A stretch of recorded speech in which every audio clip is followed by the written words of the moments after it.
বাড়ি আছো? ভালো আছো? একটু তো পাড়ায়ও যাও না।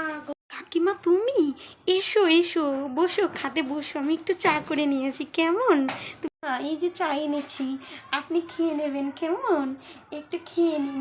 তো একটা কথা বলি বৌমা, তোমাকে বলছি, বাচ্চা কাচ্চা নিবা না নাকি কোনো সমস্যা আছে? হ্যাঁ, বাচ্চা টাচ্চা নাও একটুকুনি তাড়াতাড়ি।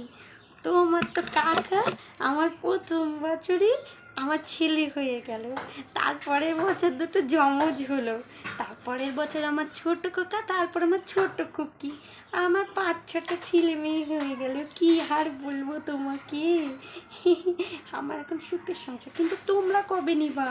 তোমরা হচ্ছে নিচ্ছই না, তোমাদের বাবা ফ্যাশন ট্যাশন বুঝি না গো এখন। আপনি কি আমার ছেলে মেয়ের জন্য সোনার গয়না বানিয়ে রেখেছেন নাকি? আমি তাড়াতাড়ি নিয়ে নিলে গয়না দেবেন, তাহলেই আমি তাড়াতাড়ি করে। বাবা আমি আসি, তোমাদের খুব কথা। আমি আসলাম, ঠিক আছে? আর আসবো না তোমাদের বাড়ি, ভালোর জন্য বলতে।